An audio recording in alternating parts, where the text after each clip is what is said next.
Ladies and gentlemen, please welcome to the stage, Matt Ford! Woo! Hey! Hi, Charlie! Hey! Oh my God! Thank you so much for coming. What? I mean, this gig was meant to run about 3 years ago. I'm so good to finally be here. Throughout the whole of COVID, I've been thinking I've got to do that gig in Chorley. Oh man, thank you so much for coming. This is always one of my favourite gigs on the tour. I'm so pleased some of you here tonight. And it's just, thank God, it feels like the worst is over there. And it's sort of hailed the end of COVID. But I've been looking forward to this for so long, so thank you for coming. To my new show, Clowns to the left of me, Jokers to the right. In an imaginative title, doesn't quite fully sum up how I feel about British politics. If it was more, I just wish Jerry Rafferty had written a song called Howling Mad Lunatics to the left, Appalling Corrupt Fuckers to the right. That would more sum up how I feel, but it's Clowns and Jokers for now. And obviously, this is part of the problem is, my worldview is basically, I'm basically the centre ground, and I'm sensible, and other people like me are sensible, everyone else is a fucking nutter. So that's a sort of trigger warning at the start. I mean, the centre's a pretty broad place, I imagine most people here tonight are sort of there. But you only have to see any of the major issues at the moment. COVID and what's happening in Ukraine, the people on the hard left and the people on the hard right are saying exactly the same thing. It's absolutely crackers, the whole thing. Firstly, the leader of Ukraine is, what an incredible guy, Volodymyr Zelensky. What a guy, and of course, a comedian by trade, so watch your mouth. Sort of be next time with a Kalashnikov. What an incredible guy. I mean, when I found out he was a comedian, I thought, I wonder if he'll get an Edinburgh show out of it. He must be keeping a little notebook of ideas, that's what comedians do, thinking, thank fuck, so much happened. I was going to have to do stuff about the difference between men and women this year, but we've got a full-scale war on me. Probably needlessly flippant about what he's going through at the moment. But it's amazing watching different groups of people excuse Vladimir Putin.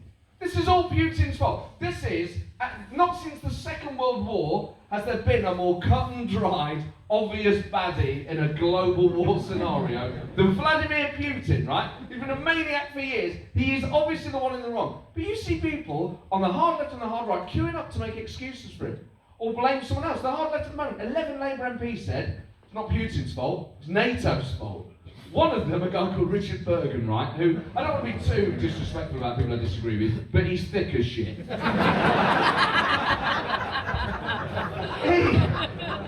He said this war is NATO's fault. NATO expansionism is causing this conflict. You're like, what do you think of NATO? If Vladimir Putin is on any side of the argument, I find, I don't know about you, he tends to be in the wrong, right? So if Putin's involved, that should be your first thought is, am I on the same side as Vladimir Putin? Then maybe rethink what you're thinking, right? Secondly, NATO isn't expanding. It is a membership organisation. States apply to join it. It's not a thing that moves. People get involved. It'd be like attacking your local gym. Virgin Active with their neoliberal expansionist policies. These people were running the Labour Party until recently. It's absolutely incredible. And seeing loads of other people get involved. Ben and Jerry's, the ice cream people, have blamed Joe Biden for what's going on. I mean, I like their ice cream, but I mean, you never used to get this with mini milks. Sort of hard left doctrine with your pudding. Never finished a mini milk in the 80s and said, I think there's a joke on this one. Oh no, it says the only way to smash the bourgeoisie is to crush them between the millstones of taxation and inflation. I don't know, I'll get twisted next time. It's so funny when you talk about it though, if you have an opinion on foreign policy, on anything that involves war, it's the only area where someone said, and a taxi driver said this to me, I probably do think we should sort Putin out. He goes, but I do feel that if I'm calling for war, I should be prepared to fight it myself. It's the only area of policy where you go, oh yeah, you think we should go to war with Russia? Why don't you sign up, mate? Like what? With my asthma? We don't do that on anything else, do we? We never say, you know what, I think the NHS should be free at the point of use. None of us says, well, you should train as a surgeon then, mate. We never say, well, look, I think Prince Andrew actually should face trial. Okay, you train as a paedophile and see how you like it. It's only ever war that brings this out in people. And it's not helped, of course, by the fact that whatever's going on at the moment, The problems we face are just completely exacerbated and magnified by the fact that Boris Johnson is our Prime Minister. There is not a day that's gone by since he became leader of our country that I've ever gotten used to it. There's not a day where I thought, oh yeah. Every day I think, fucking hell! He's actually in charge.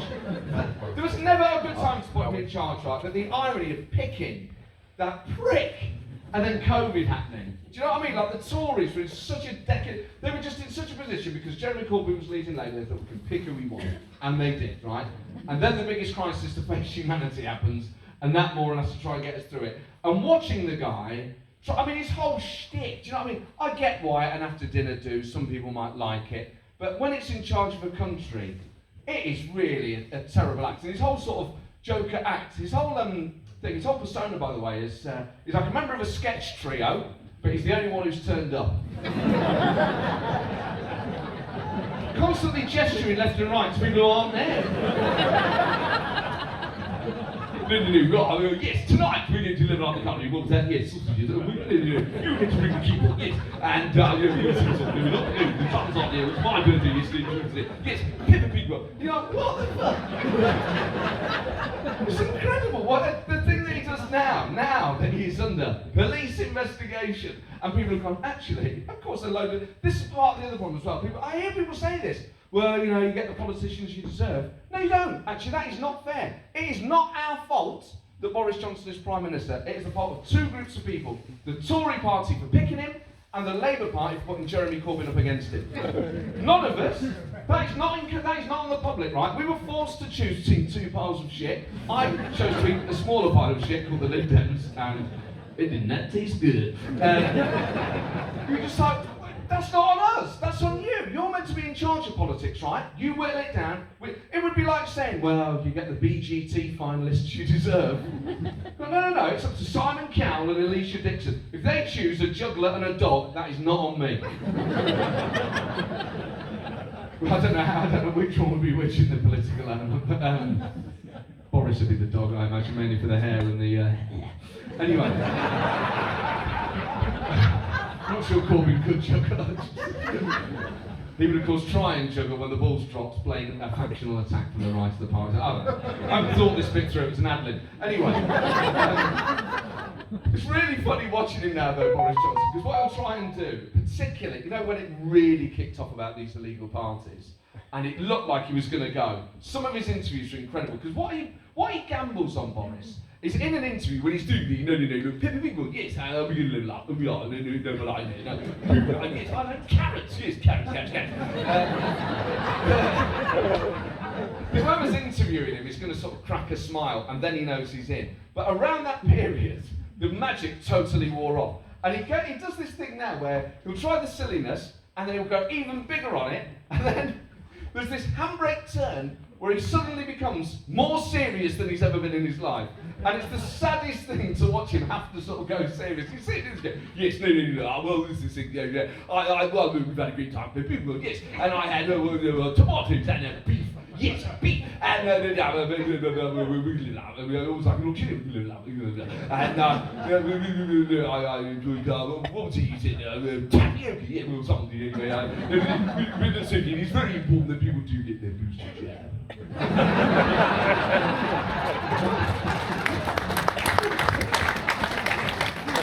Come on, serious for me now. What's this all about? You know what, actually, watching him, that period where he almost went the other week, where he was absolutely teaching you, I implicitly believe. You know he's lying. Well, obviously, a number of reasons. An old phrase that springs to mind. But with him, the tell is the narrowing of the eyes. He just sort of narrow the eyes and sort of look around like a mole sniffing in the morning air. This thing again, I implicitly believe.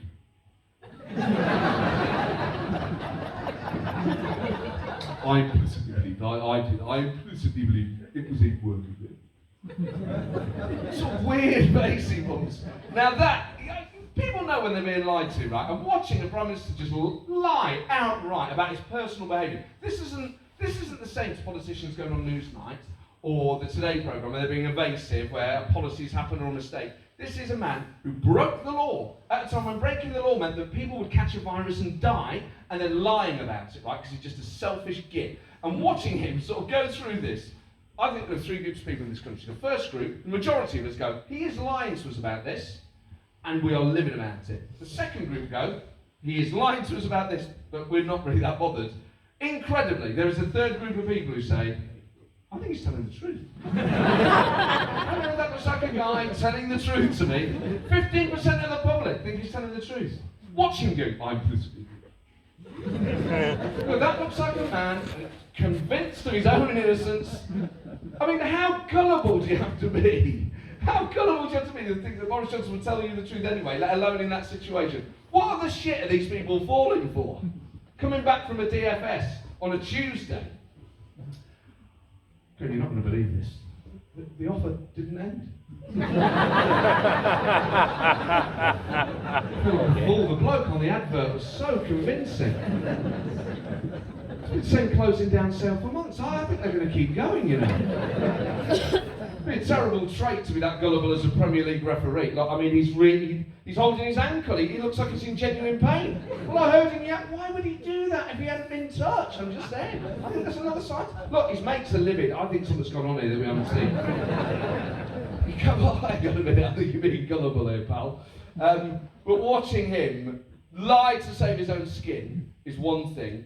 Watching other people lie for him, it takes it to a whole new realm. You think, don't you get involved? Just stay quiet. Nadine Dorries backing him up all the time. Now, the way she looks at Boris Johnson, I don't think I've ever seen another minister look at a prime minister like they want to have sex with them so much.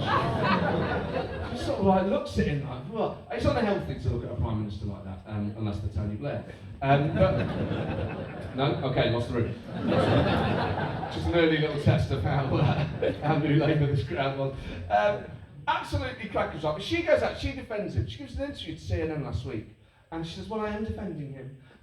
I mean, look, if he kicks a dog, I probably would call on him to resign. Probably. You're not sure.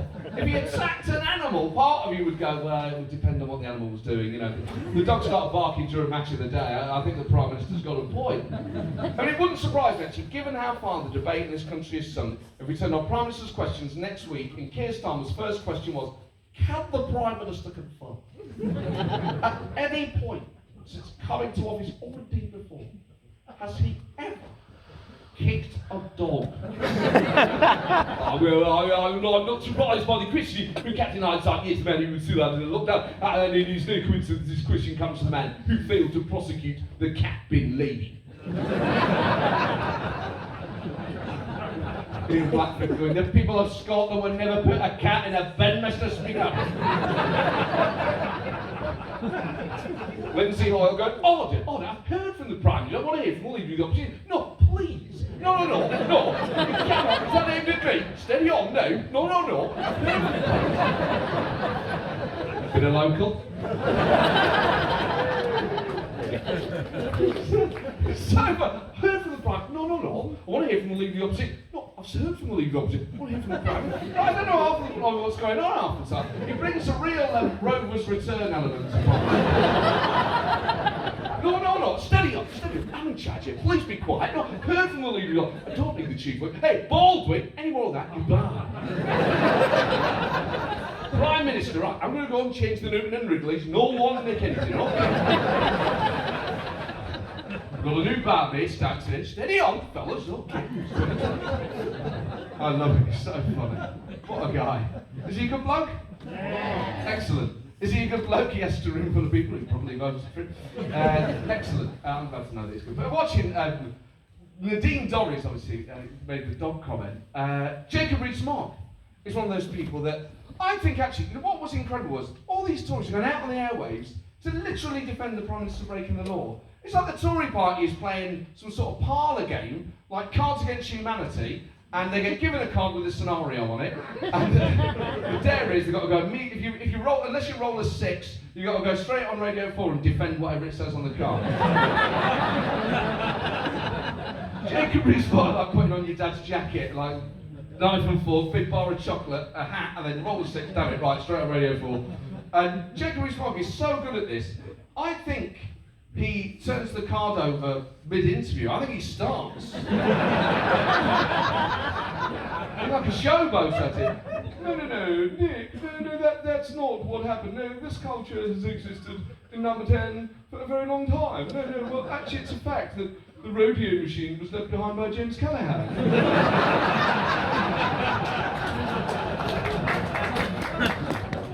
No, the strippers were invited by Harold Wilson, and they simply never left.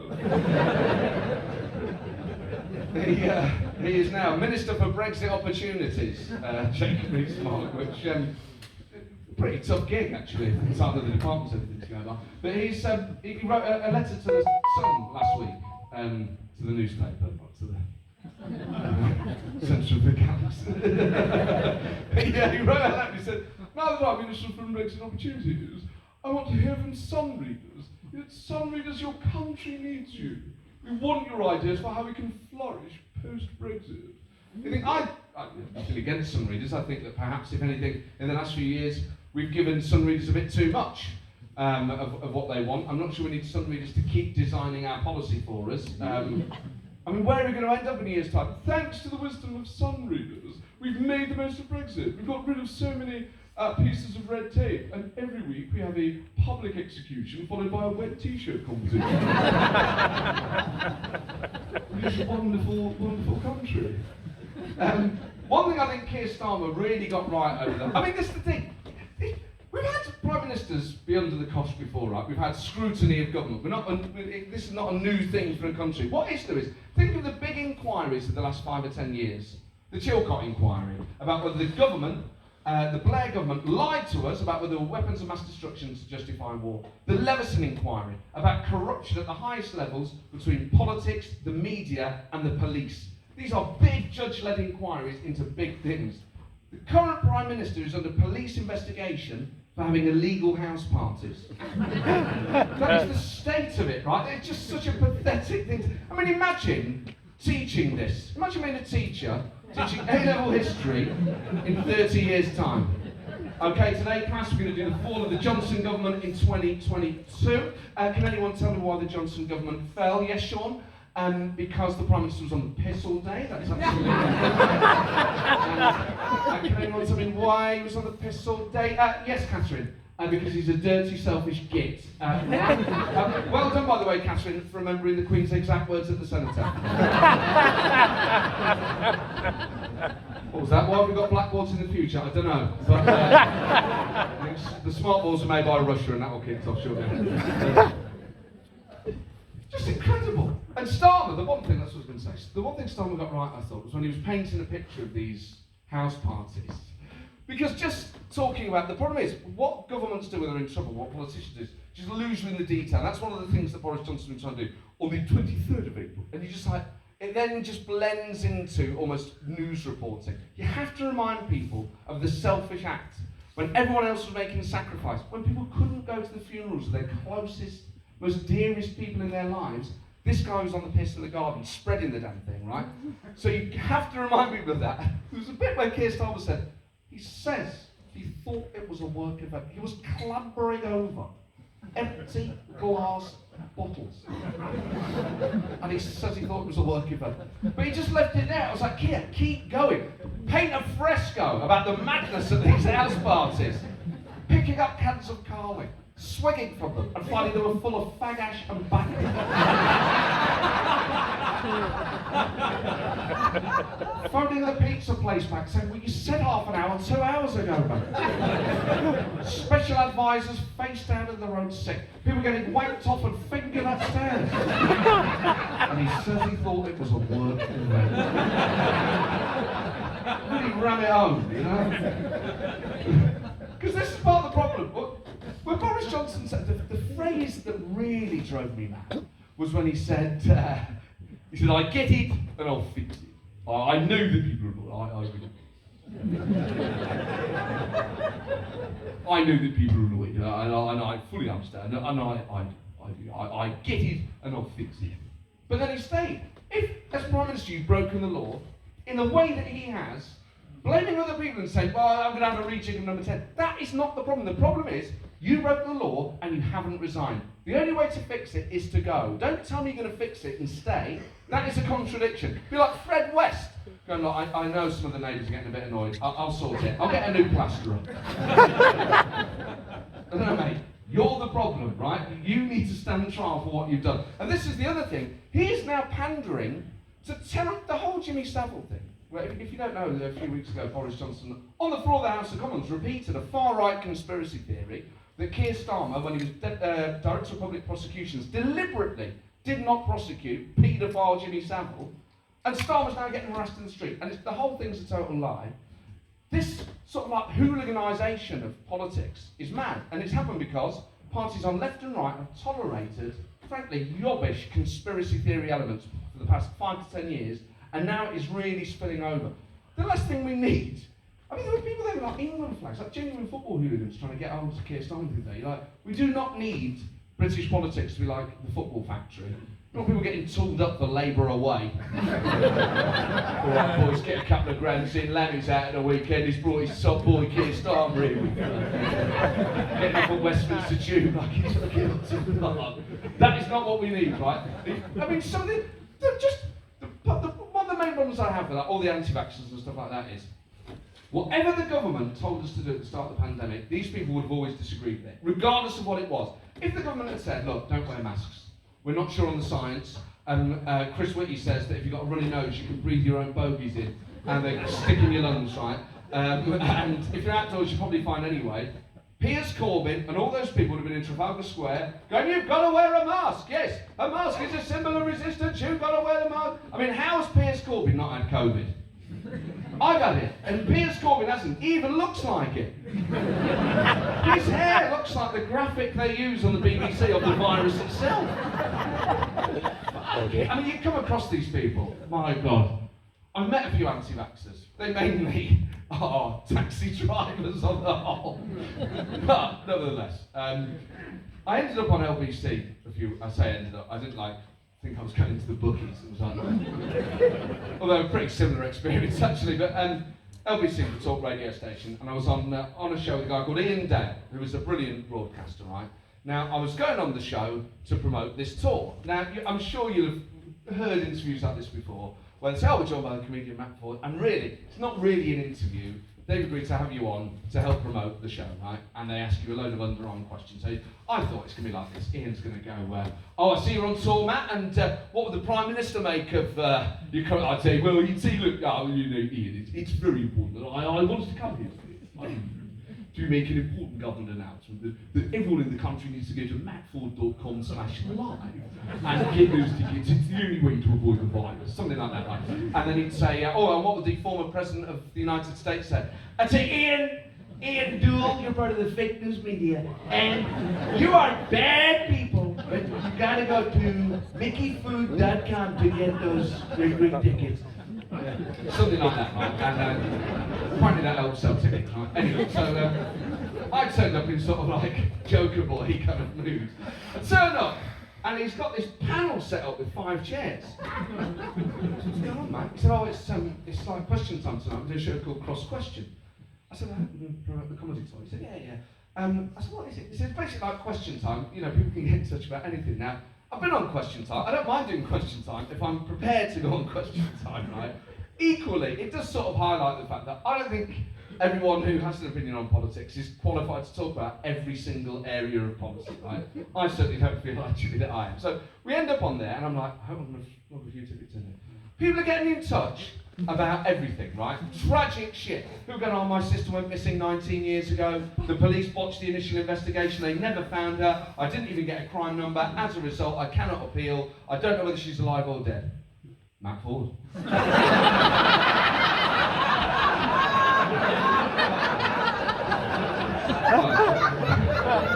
you what I can find is 2 tickets to my show. I'll buy a couple in case she turns up, you know. Nice to have a laugh, isn't it, with your family? Obviously didn't say that, right? What do you say? Oh, God, yeah. God, that's bad. The police find her, yeah. And I really hope she's alive and okay. You know, it just really sort of exposes how silly some of these shows are. But anyway, one of the people on there was a guy called Toby Young. There you go, yes, that's the correct response. Now, Toby Young is not someone I'd ever particularly minded before this, but he is like anti-mask, anti-vax, all that sort of anti-lockdown. And I just wish, because this sort of libertarian streak in politics is a bit more prevalent now. And all libertarians think is, I should just be able to do what I want. And in a way, there's something legitimate about that. But what they do is they know that that sounds very selfish. So what they do is try and sort of invent a scaffolding around it. And they go, no, the masks, the science isn't clear, and they can cause respiratory problems, and listen off all this shit. I'd rather just say the honest truth, which is, I don't like the government telling me what to do, because my mum used to tell me what to do, and it reminds me of my broken relationship with my mother. And every time I hear the government tell me to do something, I'm back in that bedroom with the Popeye pyjamas, right? I wish they would just sort of admit that, because that's basically what it is. Oh, don't tell me what to do, I'm the sovereign citizen or whatever it is, right? Rather than, we have to make a collective effort here for the greater good. Everyone has to make sacrifices, you're not the only one being asked, right? So that we don't die. And that was literally the point of the whole thing. Anyway, his issues with the mask. First thing he says, he goes, well, the science has proven, and they reduce human interaction in the street. And I wish I'd thought of this at the time, but he lives in London. Why would you want to interact with people in the street? If you live in London, the street is just a bit in between where you currently are and where you're trying to get to.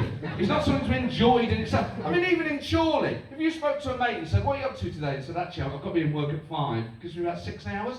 I was thinking of just going and interacting with people in the street. So they left you again, has she, mate? That's a normal way to phrase it. You're not saying meeting friends or talking to neighbours, interacting with people in the street. And then he goes, well, I can't tell if people are frowning at me. Which, what an odd problem to have. I mean, it tells 3 or 4 different stories, doesn't it? One, that he's used to people frowning at him in the street.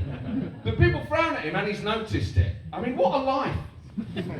Thirdly, he misses it. He misses people scowling at him wherever he goes. That's the worst thing about COVID. And then he said, and this was the other thing, it was only when I got home I thought, you can tell if people are frowning at you in the street if they're wearing a mask. What are you talking about? Where the fuck is he wearing it? Oh, these COVID masks are bloody stupid. I can't see if people are frowning at me. I can't see where I'm bloody going. I'm getting COVID droplets in my mouth. I had a conversation with a taxi driver the other week, and oh man. Well, you know what? 2 things have happened to me that I don't know if anyone else has been reassessing a lot of stuff in the last few years. I don't think you can blame it all on social media. All social media has done is allow, and obviously this has been destructive in itself, all the people that used to just shout at late night radio to basically get in contact with each other. Now that's bad, right?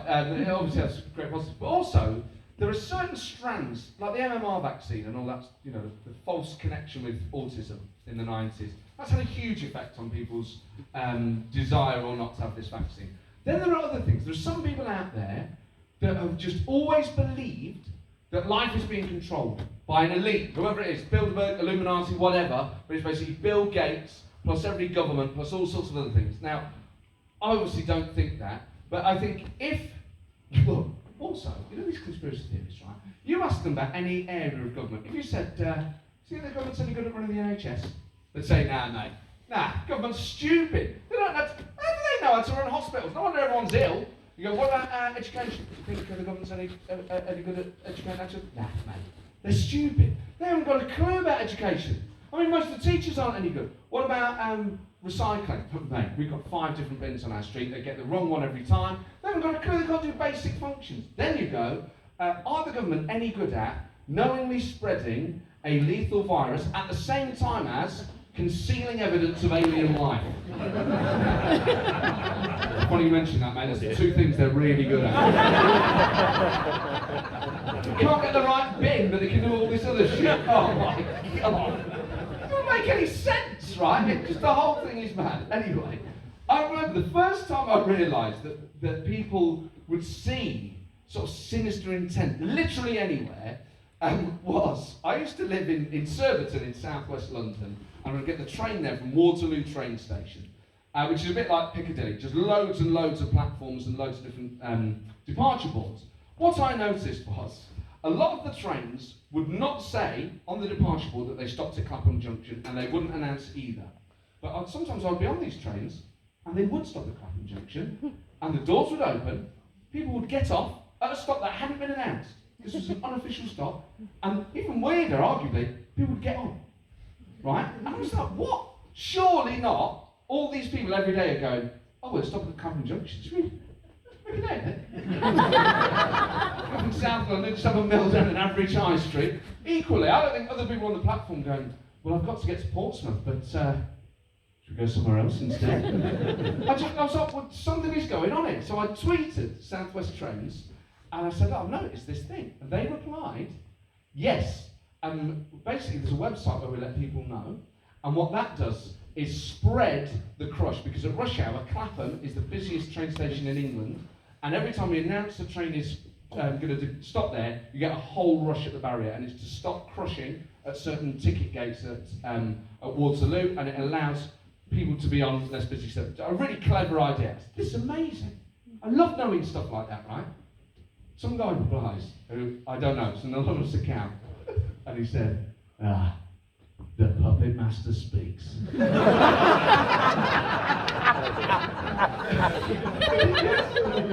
Yeah. You sit there in your lab coat while we all run around like rats in your maze. So this is the bloke who runs the South West Trains Twitter account. If there is an Illuminati, right, a shadowy elite that run the planet, I don't think the bloke who runs the South West Trains Twitter account is part of it. I mean, in this country, it'd be like the Queen, maybe the Prime Minister.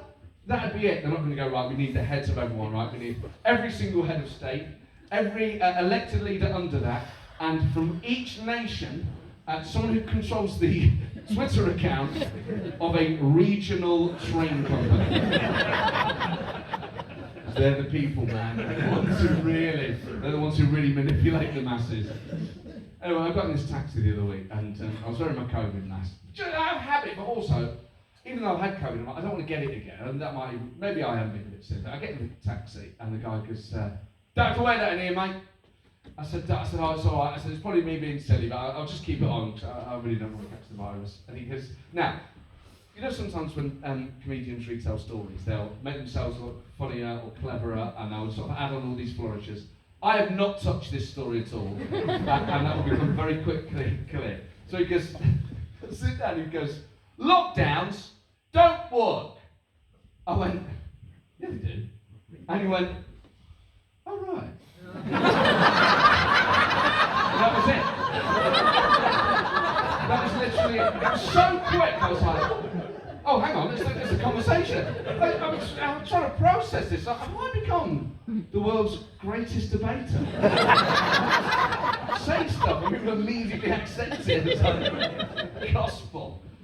You know what? I've really thought of this every day since. It was the way he said, oh, right. He didn't go, oh, right. Like, oh, okay, that's interesting. No one said that before. Or it was the slight melancholic bass note in there. Oh, right. The disappointment in his voice. Lockdowns don't work. See, I really thought they did. Where to, mate?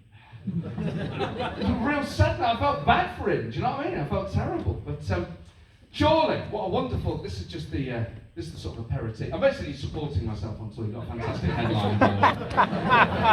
Very good impressions, better than me. He's got some great ones. Sounded just cool. You know when you overhear yourself, I don't know if you've noticed that. I thought I sounded a bit like Frank Skinner. Yeah. Better than me. Didn't it? It was sort of. It was like a that came through. Anyway,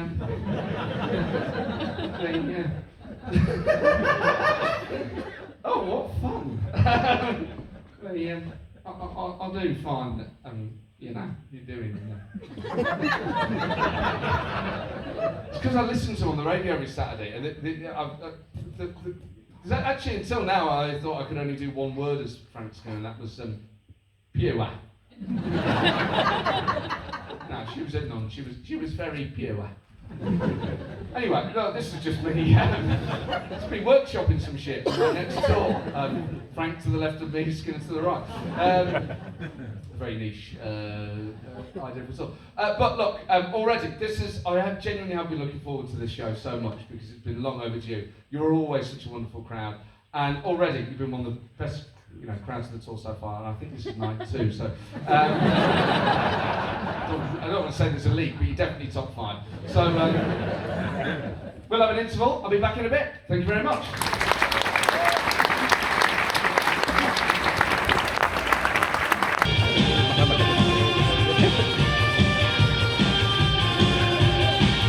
Ladies and gentlemen, please welcome back to the stage, Matt Ford.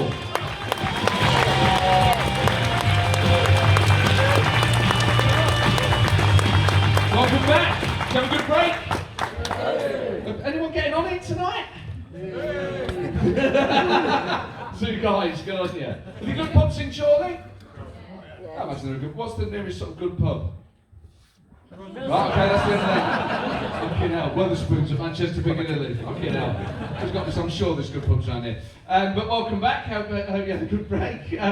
One of the people, by the way, I meant to mention in the first section that we've been I just think in life, politics especially, we've been forced to tolerate a lot of appalling people. And again, I don't think it's the public's fault, right? And whether this just runs through every part of life. Nigel Farage is one of those people, right? I mean, a guy who's fairly successful, really, politically. Constantly, he's like Japanese knotweed. You can't get rid of this guy. Really should have been illegal to introduce him into the UK, right? He would blight any, just awful. And now he's spread to, I don't know how to explain this, you haven't heard of this.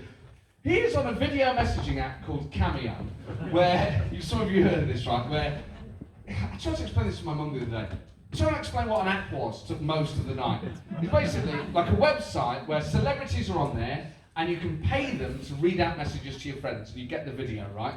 Now, as my mum pointed out, so if it's a message for your friend, why don't you just send it to them directly for free? So that's not the point, is it? It's that you get a video of a celebrity or, whoever. Anyway, Farage does these. His price is 80 quid if you want to book him, right?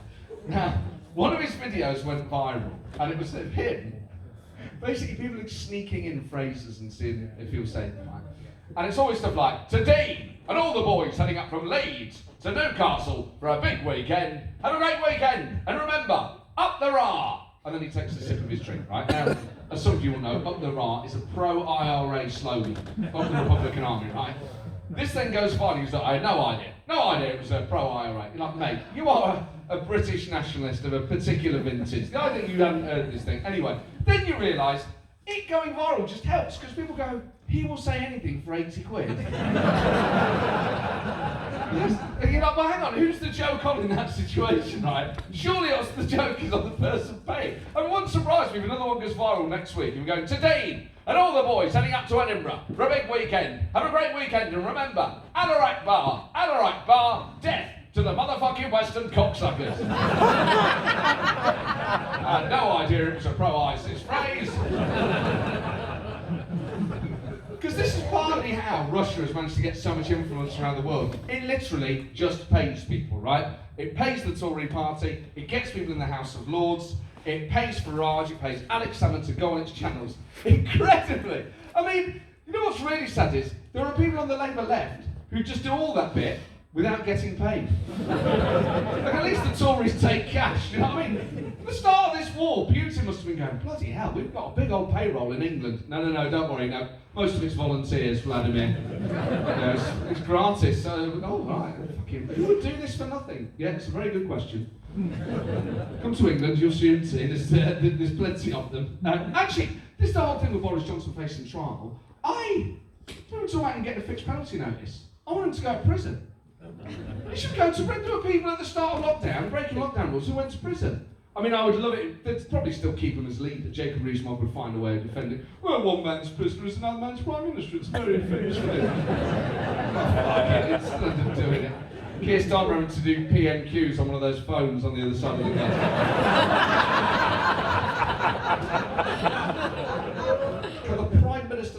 country how he got that bruise. This meeting, I had a meeting with Stokesy on D-Wing about making some spice. In such meetings later today. Lindsay Hall go, visiting time's over. No, not such it won't. What's in that cake? Come on, mate. Imagine him getting in a prison fight, Boris Johnson. Oh, well, look who it is. How the mighty have fallen. Boris Johnson. Send out your pockets, mate. What's yours is mine. Oh, right, yes. I noticed, typical of the honourable member opposite. Do not even mention what we're doing with the vaccine and living up. And he can't even bring himself. Do mention Pip and Pig World. I fucking hate pigs, mate. Don't you dare bring them up. Time to get in your shower for your initiation ceremony. Great, the fellow auditorium. Wonderful. What house were you in? Well, I was in fucking hundreds of houses, mate. That's why I ended up in it. So imagine he went to prison, right? He's obviously not going to go to prison, but if he did, surely then they would have to replace him. And this is the problem. When you look at the sort of Adams family of the Tory party standing behind him, you know, if we only get rid of Boris, our lives will improve. Some of them, I mean, this is the other thing, right? I'm used to living under a government that I didn't elect. That's democracy, right? Democracy doesn't mean you should get everything that you vote for. I'm used to being a former member of the Labour Party, losing a lot of elections. But do the people who have to govern us have to be so fucking weird? And Dominic Raab freaks me out. It's not that just that I disagree with him. There is something about him that I find very, I think it is that sort of like intensity in the eyes that he's got. It's like manic, skeletal grin, that sort of cokehead intensity. He's always brimming. Every time he's on the telly, he looks like he's stayed up all night. Yeah. A couple more lines and then I'll go on GMB, yeah. One vein servicing his whole body. And what's odd is, his voice doesn't match his sort of like face. He's one of those people, there's a particular type of bloke who talks too quietly. Well, I think the government will run us on Afghanistan. I don't think the Prime Minister broke the law. I think they're very clear about what we're doing for people in Ukraine. Now, why are you talking? John McDonnell's one of these people. Blokes who talk too quietly are blokes who, if they talk at normal volume, will lose their shit. These are people who are just about to pop. No, I'm absolutely fine, mate. I'm absolutely fine. No. You're the one chatting, mate. You're the one chatting. Don't you fucking talk. Swear to God. It's that sort of guy. There is one I do quite like, actually. Rishi Sunak. Oh, he is a good-looking guy. He's too good-looking. It shouldn't be. You can't have politicians that good-looking. It fools. You know, it confuses the public. You're like, well, I'm not meant to like him, but he's so fit. I'm very confused now.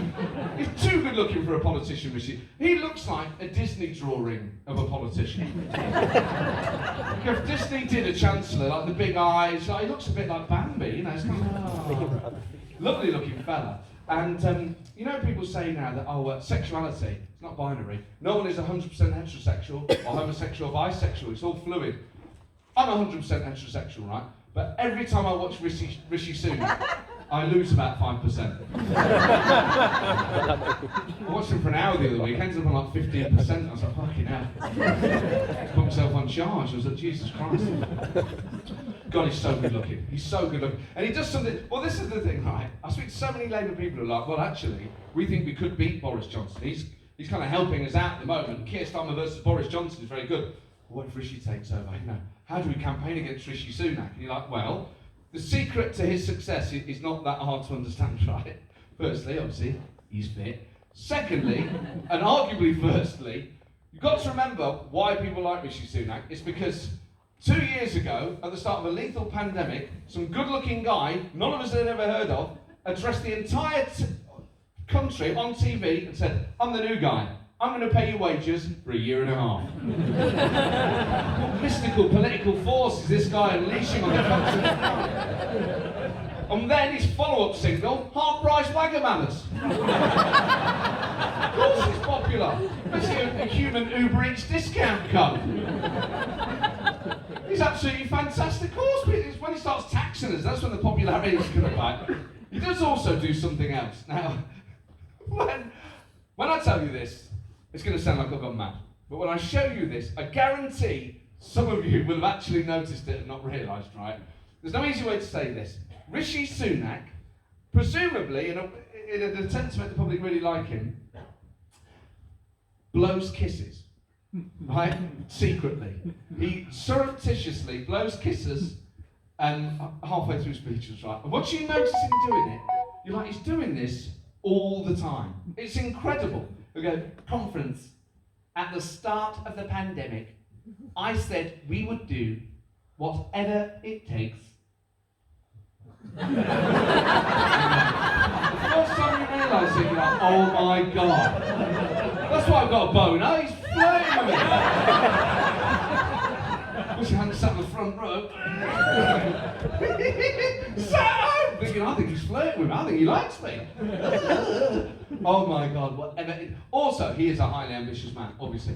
When Tories are ambitious, by the way, at their conferences, what they do, the two parties express their ambitions differently. The Tories talk about the stuff they did outside of politics, right? That's what gets the Tory party really hard, is going, oh my God, imagine what he'd have done before he lowered himself to a life of public service. He could have been a billionaire and not buy marriage. But it's always stuff like that. He goes, conference, my years in California taught me so much about fine arts and technology. You're the Chancellor, I don't know what you did on your gap year, do you know what I mean? Tell me what you've been doing while we're in the fucking Treasury, pissing about in your 20s. You're like in your 70s, still telling people what you got for your GCSEs. Move on, mate. 55 years since then, why are you still talking about that? It was such a pitch for a job, I'm surprised he didn't go. And conference, before I leave, don't forget, I'm very good at working as part of a team. And if I do have any downsides, it's probably that I work too hard.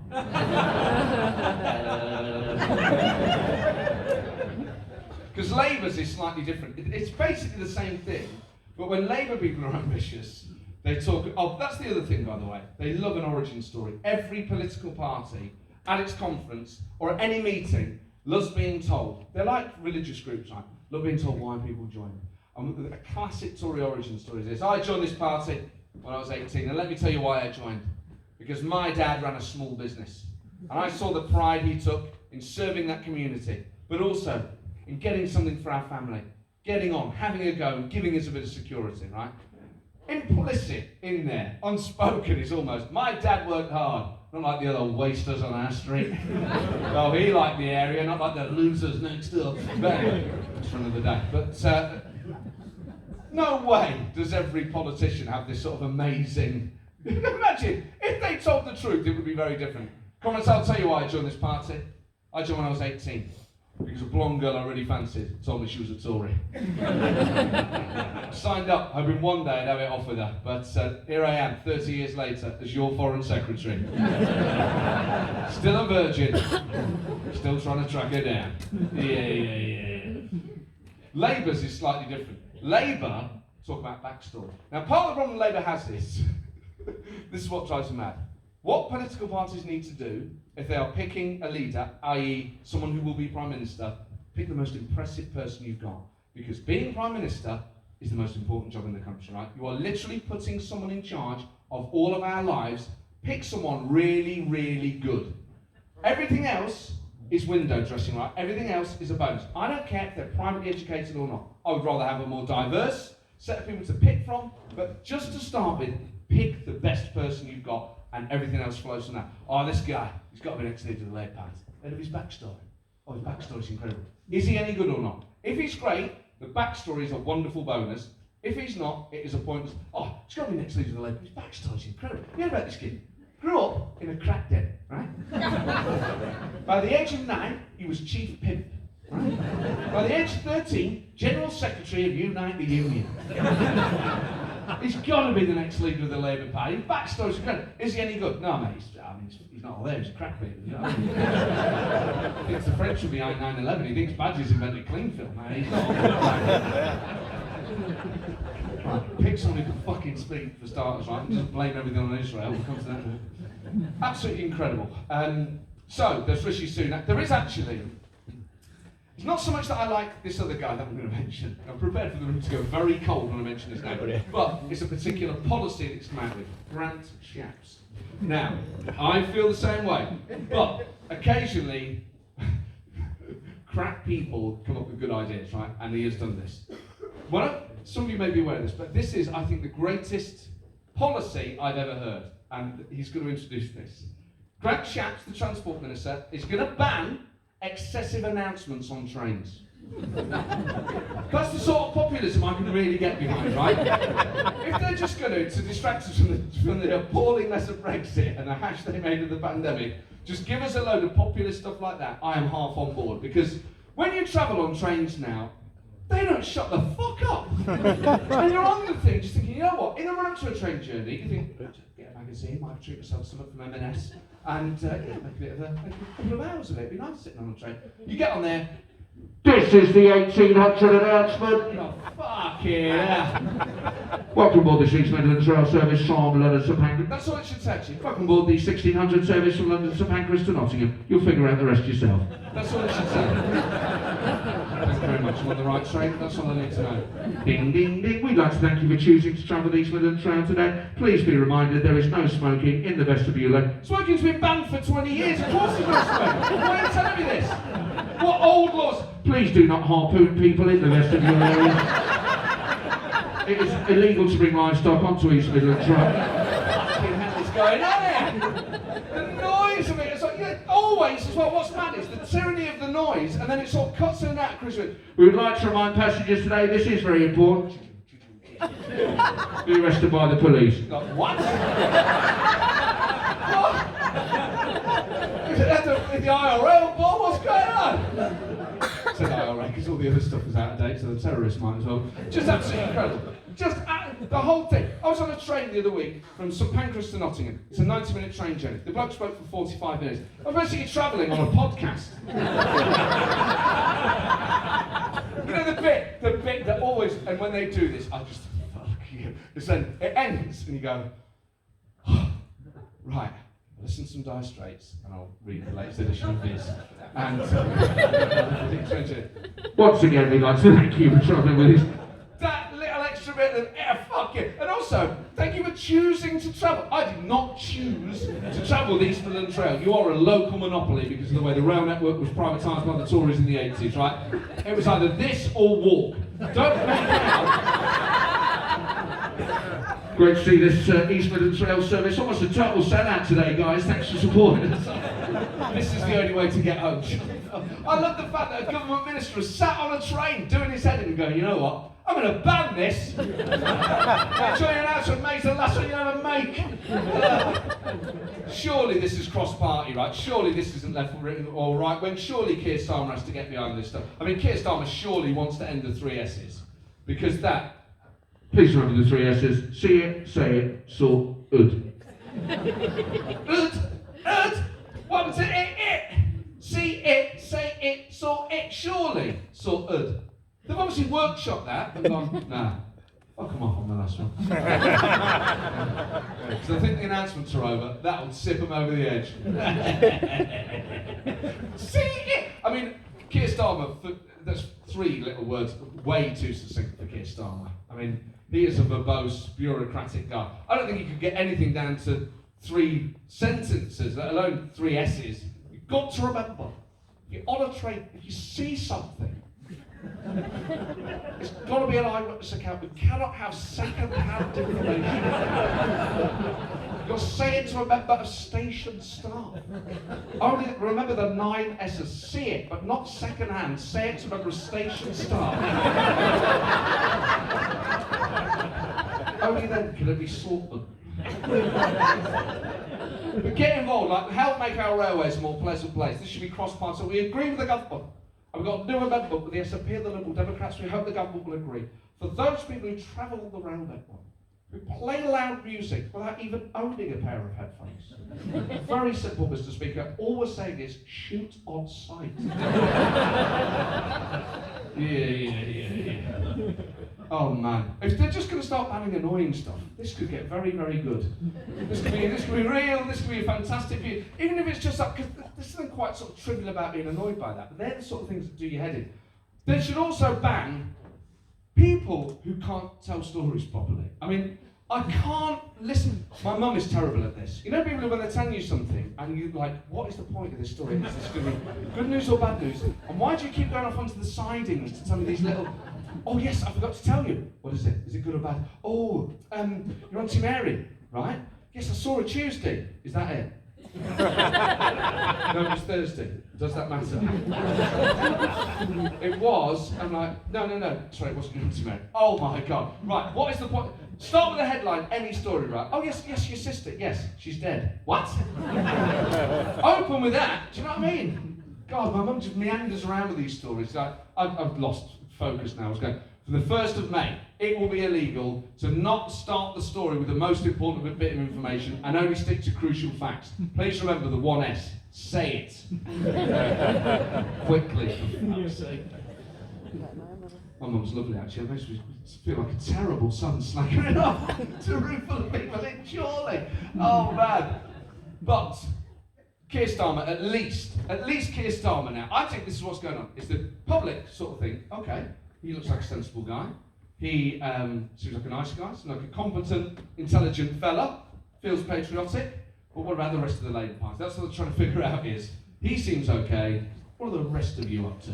Because a few years ago, you lot were peddling a very different type of medicine that we didn't like. So that's basically what's going on. People quite like Keir Starmer. To be fair to Keir Starmer, he's got an uphill challenge to try and quickly get Labour back into a position. The fact that Labour are even trying to convince us they're patriotic is really sad, because that is an inherent admission that for the past few years, they really haven't liked us very much. They're like, oh no, we like Britain now, yeah. We don't think you're all idiots, yeah. We like the flag and stuff like this. And so he's trying to make himself and the Labour Party appear more patriotic. But that is difficult, because it's the sort of thing you can either just sort of sense on them in general. Once you start going, I really like the country, yeah. Oh, I love the flag, yeah. That always looks a bit weird. And he gave a speech the other week where he's sort of making this big patriotic pitch. He said, I'm proud of our country. Proud of the great things that we do. the 2 examples he gave of like really good British things were the rule of law and our thriving civil society. They are great things, right? I am all for the rule of law and I'm all for a thriving civil society. But they're not the things that make me misty-eyed when I get patriotic. I go, oh man, you should have been around in the 90s, mate. 1996, Oasis versus Blur, Gazza's goal against Scotland, and a thriving civil society. Every time I hear Don't Look Back in Anger, I well with pride about the civil service. We didn't even have regional development agencies at that point. Oh, we really had it good. Because this is the problem. If you do the listing, where do you end with that? And it always ends up being sounding a bit twee. Maybe it's just a British thing. The things we do well as a country, the National Health Service, the things we're giving to the world, the Beatles, brown sauce, marmalade with a bit of peel still in the jar, leaking radiators, scattered showers, alcohol-related violence. This is a great country. The one the ideal sort of like Labour thing is to pick a patriotic thing that is also diverse, right? That is the bullseye, and understandably so.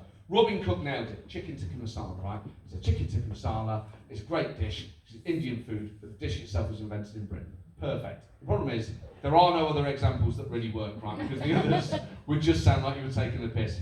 Think of our national dish, the doner kebab. The brainchild of Turkey, imported across Europe, and now splattered across doorways in the north of England every Saturday night.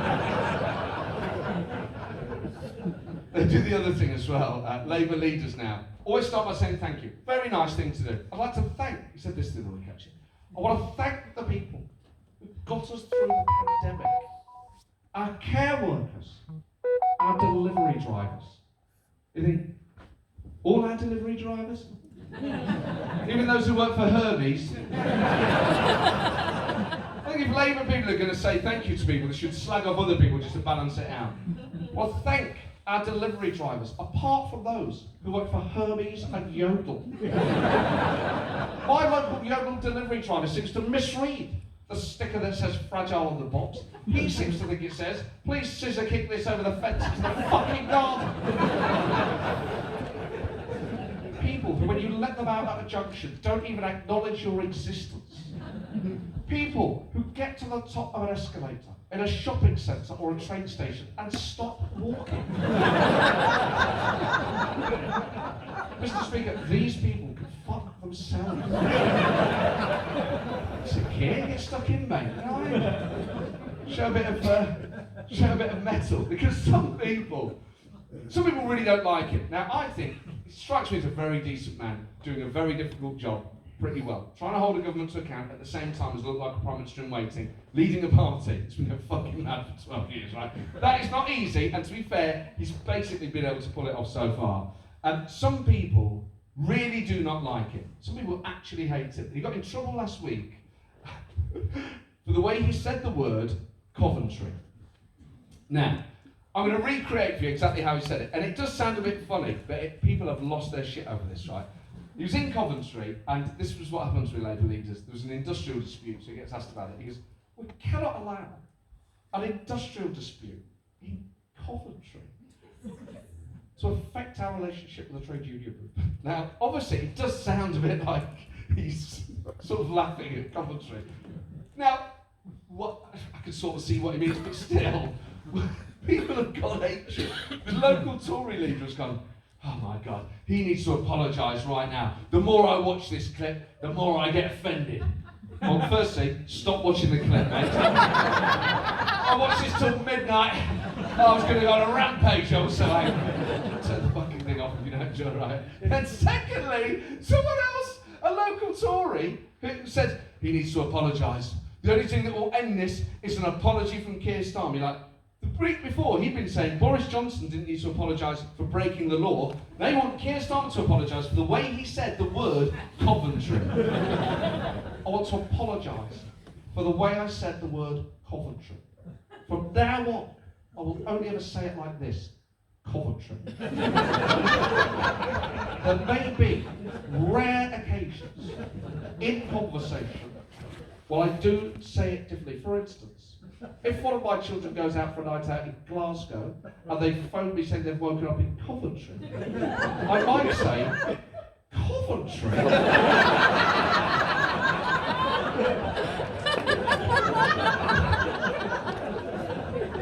Can't get that angry with him about that, can you? The other thing, this is part of the problem is, once people hate people, and I understand why people would disagree with him, because obviously not everyone has his politics, but I think he's quite a hard person to hate, right? Everything about them will drive you mad. And this is what happened. A few weeks ago, he was pictured at a hotel having his breakfast. And the breakfast was, not a great breakfast, fish and cheese, right? Bad breakfast. I saw an article online go, what does this tell us about Starmer's leader? It tells you he had a lie-in and he was last to the breakfast buffet. Maybe it's a country we deserve a leader who's first at the breakfast buffet. That's a different conversation. People go, oh, well, fish and cheese. You can't have this man leading. And you just realise, no matter what he had for breakfast, if he was photographed, people would find some political meaning in it. If he got a croissant, oh yeah, you mate. He wants to rejoin the EU without a referendum. Oh yeah. Now what about the 52%, you filth? If you had a full English, racist. Oh yeah. Oh, we see in here, you pal. Hash brown, black pudding, beans, tomato and sausage. Oh yeah. I bet Tommy Robinson's on his way round now with a mustard mind starter. Oh. On the Cocoa Pops, Peter Farm. Oh, that's how the river about Samuel started.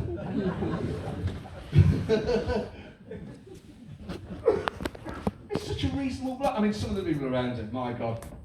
It is good actually to see like talented